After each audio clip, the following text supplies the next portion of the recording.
This is my 2012 Ford Escape POS that I recently lifted 3.5 inches. We've got to get this thing cleaned up so that we can drive it for the winter. And if you love those satisfying detail videos, this is one for you. So stay tuned.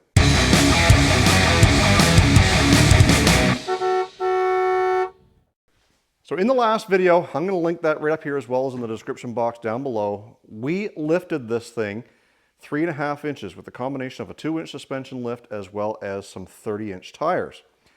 When we did this, we had some clearancing issues, which meant we had to kind of, manipulate the inner fender wells a little bit. And we used some wheel spacers up front. As well as back here, we didn't have to do much of anything, but as you can see, it's had some rust. We are going to fix that in this video.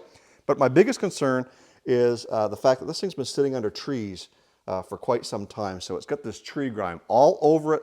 We are going to touch up the paint here on the door handles as well as the fender wells.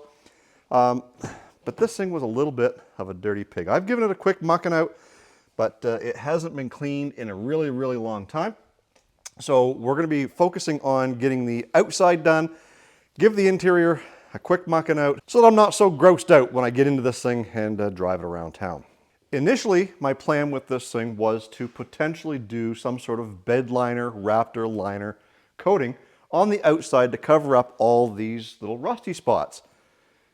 That still may happen, but for now, we're going to clean them up so that they're not so obvious with just a little bit of tractor paint. But before we do that, we've got to get this thing cleaned up, get it dried off, get the interior done, and then we can focus on these little touch-ups, and this video will be done. So let's get started with a wash by spraying this thing down completely with an all-purpose cleaner and giving it a scrub to get rid of that tree moss. Let's go.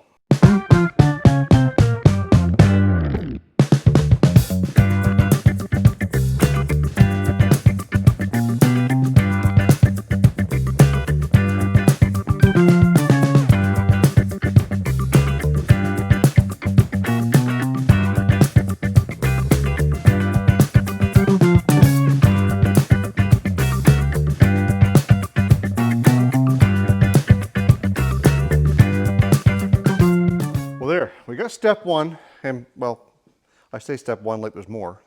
There's not many more. We've got the tree grime scrubbed off the whole vehicle and it looks great. Especially when it's wet, it looks shiny. When this dries, it'll probably be quite dull. We still have yet to scrub down the wheels and tires to make sure that those are good and clean, but we've got some staining here where the rust has been, wearing in. Now, if I take that and I rub it, it will come off. But I've got a secret trick that will get rid of those stains there, here, and there's some coming along this back fender here, a little bit down here, this fender, and then these two door handles here. And that secret weapon is classic wheel acid. I get this stuff from my supplier, which is Gap Professional Products. There's a link down in the description box down below. If you guys are interested in getting yourself some of these. This stuff works great. On aluminum wheels, you can spray that stuff on there and watch them change color. You can almost do that here. So let's get it sprayed. We'll walk around and show you how well it works.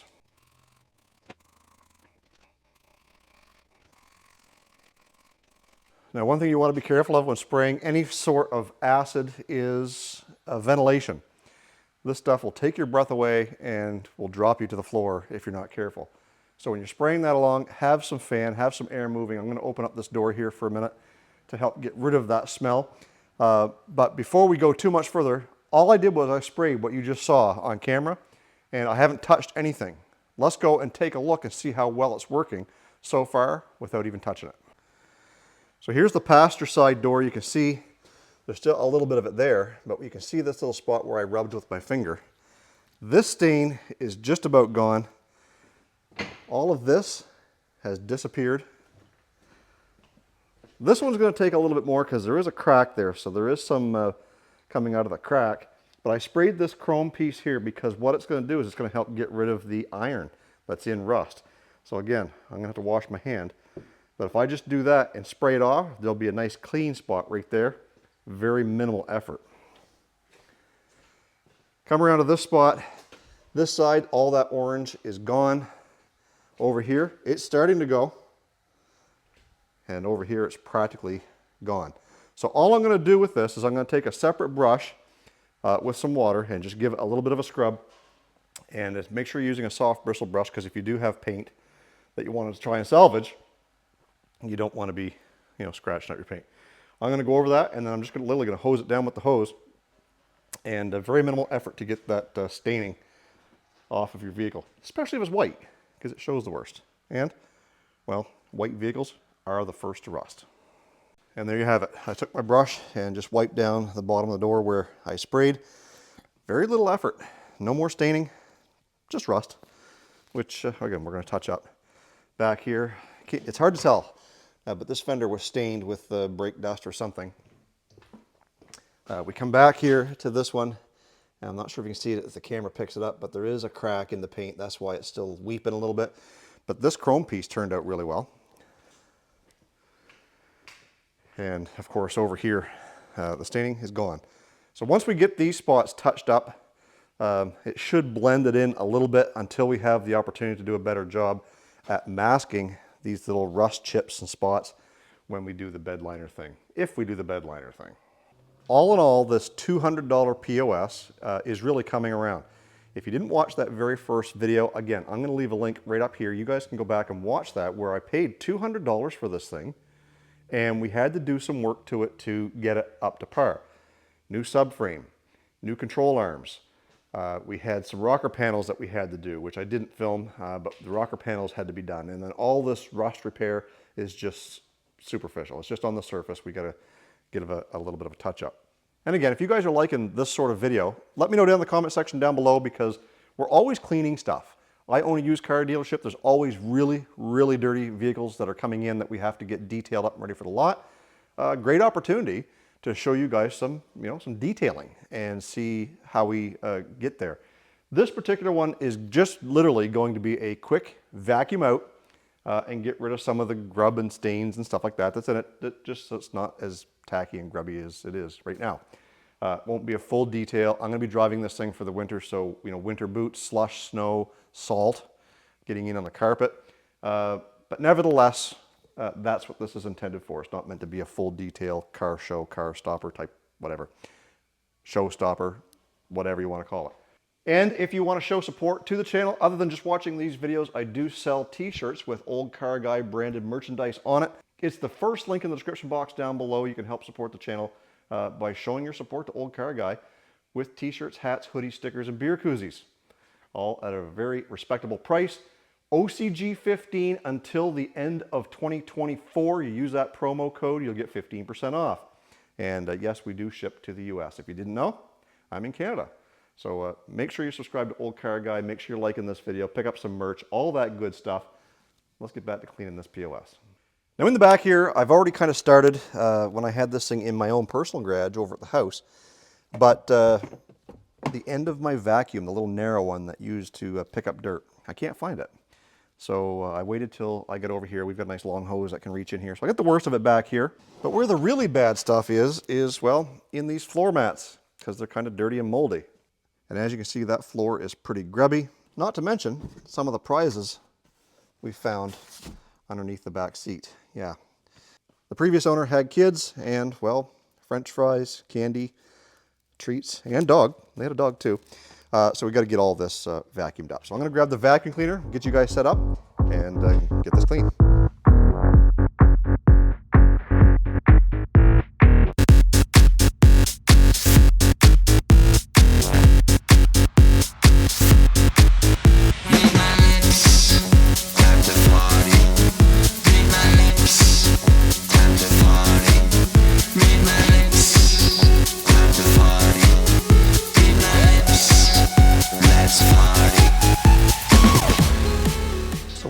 A little bit of cleaning makes. Now, what we used to clean this was just a Windex aerosol spray.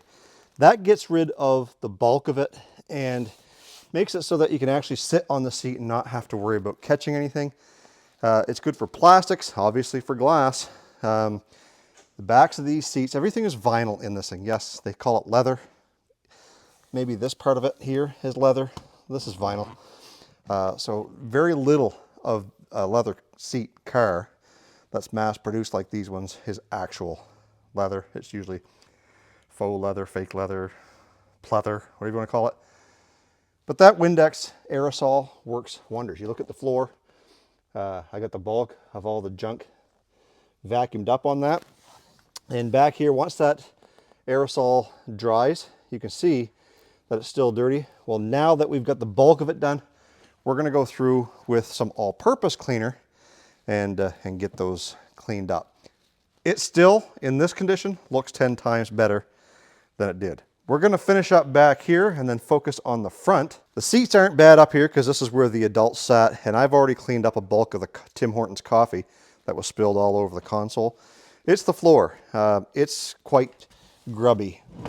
We get in here and literally you could shovel out the sand that's in this thing. So when we pull out these mats, ooh, found the dime. I'm making money already. Underneath the floor mat is actually pretty clean. It's just around the edges where where it couldn't catch the dirt. And then back here, it's literally just going to be a wipe down like we did in the back seats. That's just covered in dust all over the place. So we'll finish up giving this a wipe down, clean all the windows, and we'll be good to go. Well, as far as I'm concerned, I mean, it's going to be good enough for the girls we go with. So at least now, maybe my wife will actually get into it with me. Before, well, it was questionable. It was pretty dirty.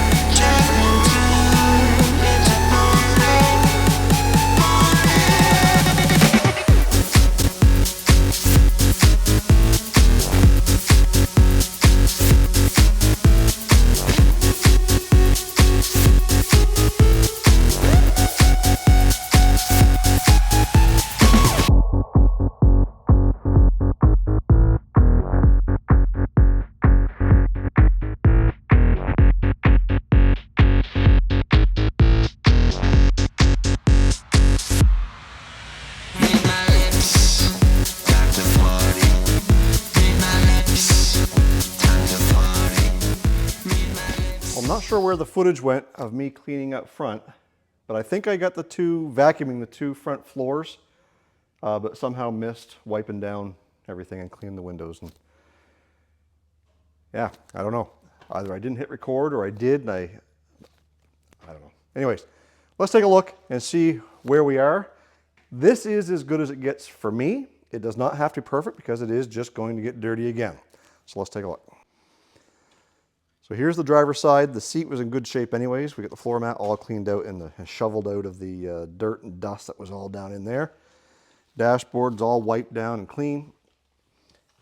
And then over here we got the same thing in the passenger side. Seat's all nice and clean. The console here is stained with something, and I'm not sure what it is. It's got some discoloration on the plastic. So it doesn't come clean, but whatever it is, well, it's tainted it forever. And I'm not sure if I showed you back here where I wiped everything down.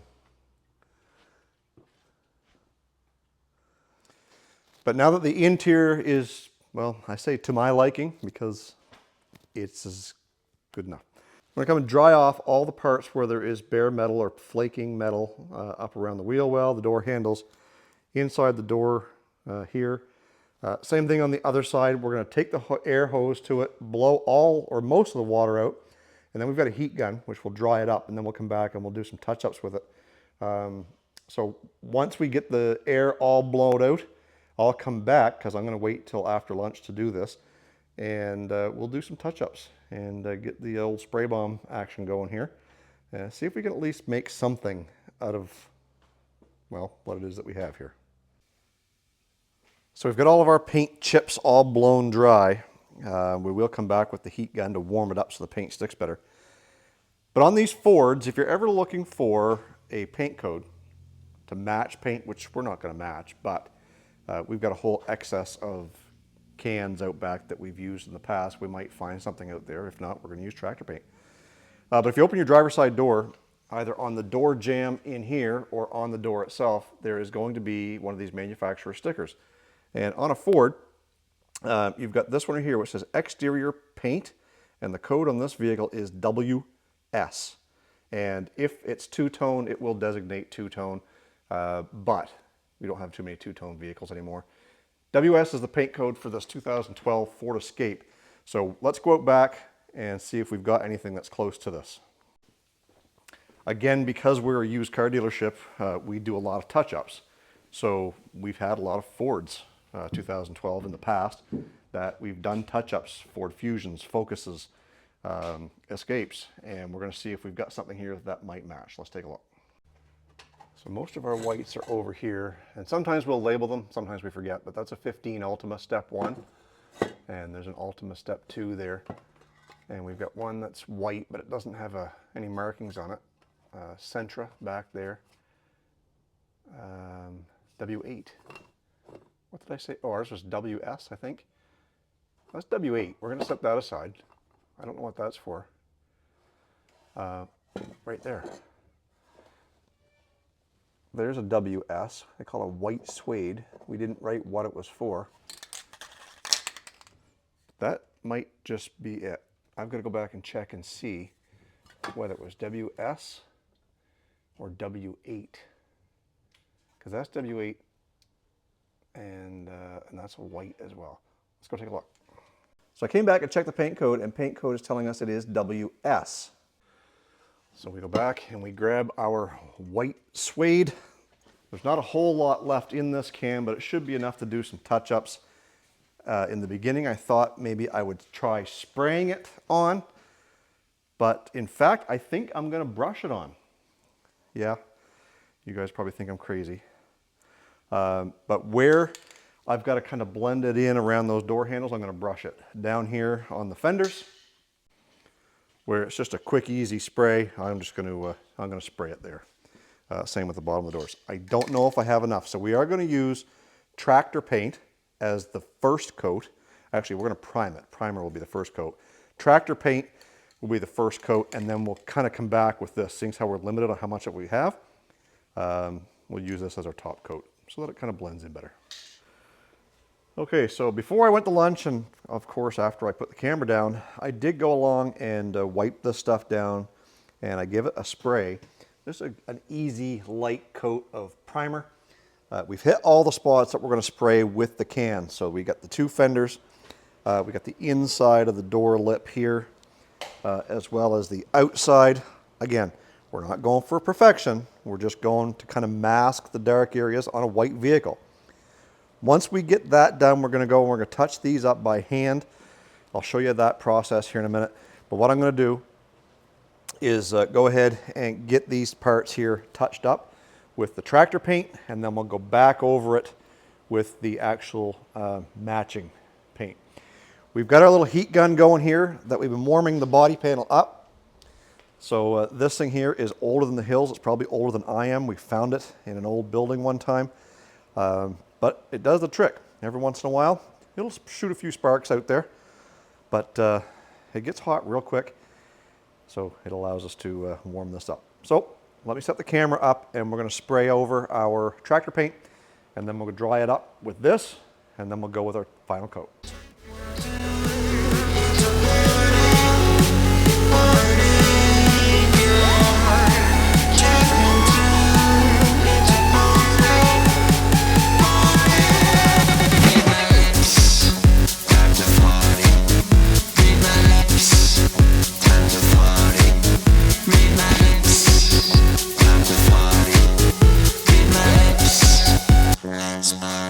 Kind of worked, and it didn't.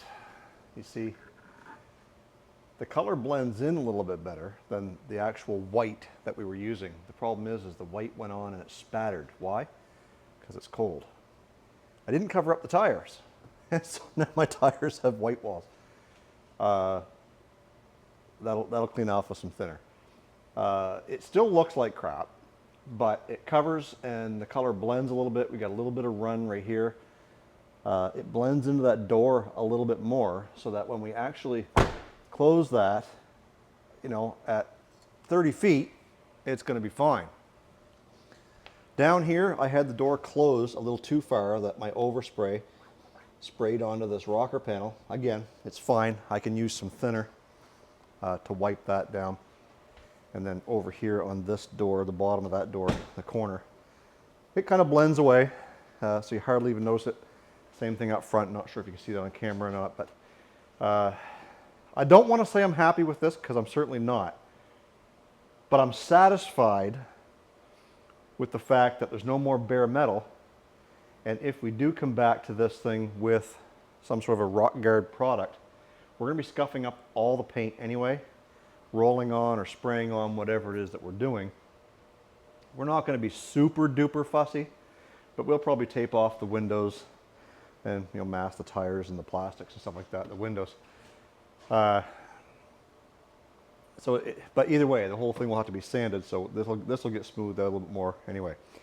I did the couple of spots on the other side as well, but for now, we're going to clean up those tires and that rocker because I forgot to put something here to catch the spray. Stupid me. And this can here is like dripping paint out of it. No big deal. So now what we're going to do is I'm literally going to go grab a couple of paint brushes and we're going to fill this in with primer. We're going to fill it in with tractor paint and then we're going to go over it. Actually, you know what? We're not even going to use the tractor paint. We're going to use primer and then this stuff. There's not a lot there, but it's enough that I think we can fill this in and make it semi-disappear. Anyways, give me 1 sec, I'll be right back. All right, so what we're going to be doing is literally taking our primer and spraying it into this cap and then using our paintbrush to just kind of cut in all the way around. We'll do the same thing with the paint. So we've got to get that sprayed in here and we'll start making our primer. And because we're not being fussy, you don't have to be fussy. We know what the end result is going to be with this escape when it's done. And that's likely a coat of some sort of a rock guard or something like that.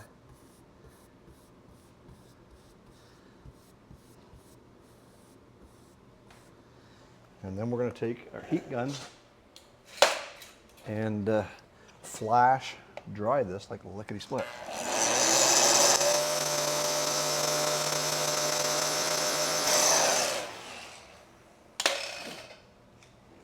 So now that that's dry, we're going to go over it with our color, and the color we're using is the original W8, I think it was, and we'll just do the same thing. We'll spray it into a cap, use our cleaned out brush, and go all around it until we feel it's blended in with as many coats as we need it to. So let me go get the color and we'll get this touched up.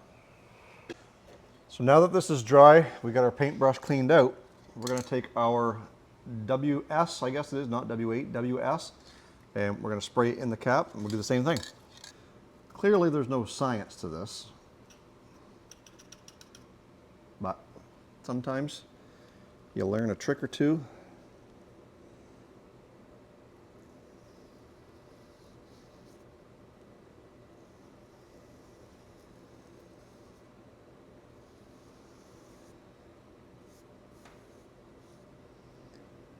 So now we'll take our heat gun, we'll let that coat dry, we'll come back and we'll do another one.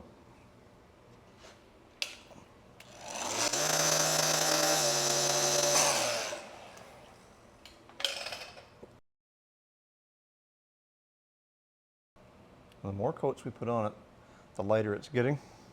But because we're using a brush, it's showing the strokes of the brush here. And we just want to put a happy little tree. Maybe he lives right over here. That's looking like crap.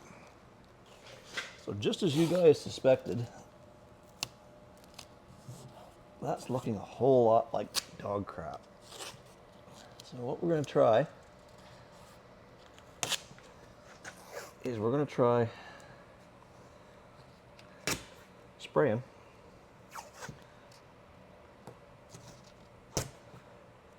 and see if we can make it look a little better.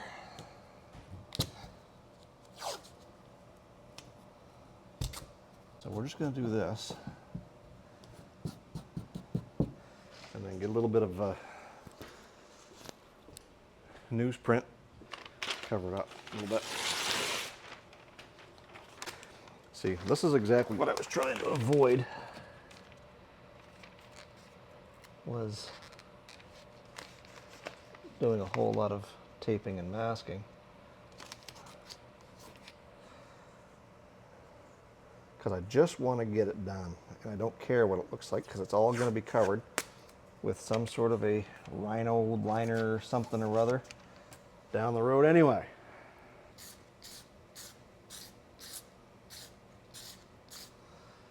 Well, the fish eyes tell me that that looks a lot better than brush strokes. Huh, maybe I should have cleaned it first. Well, one thing I do know for sure is that that's the wrong way to do it. But it hides a lot. I mean, if this thing was going down the road at, 35, 40 mile an hour, you'd think to yourself, gee, that's a sharp looking rig. But when you get up a little closer, you're going to see that she's got runs. She's got fish eye. She's got overspray. And all around, it's a pretty cool looking vehicle. So let's give this thing the ultimate 30-foot test and back it outside in the sunlight and see what she looks like. Well, there we have it. We are roughly about 30 feet away, and I can't even see those touch-ups that we did. And that's a sharp looking rig. Those bigger wheels and tires, the leveling kit in the front makes it all that much better. The fact that it's clean, I can't wait to continue to drive this thing. I haven't put very many miles on it since I've owned it, but this is gonna be the winter beater, and I am super excited to be sporting off this POS this winter. One more time, guys, if you like this build series on this 2012 Ford Escape, make sure you leave a comment down below and tell me what you think. Like this video, make sure you subscribe to Old Car Guy. We've got lots more coming on the channel. Stay focused on the windshield, not the rearview mirror. I love you guys, God bless. Let's do it again in the next video.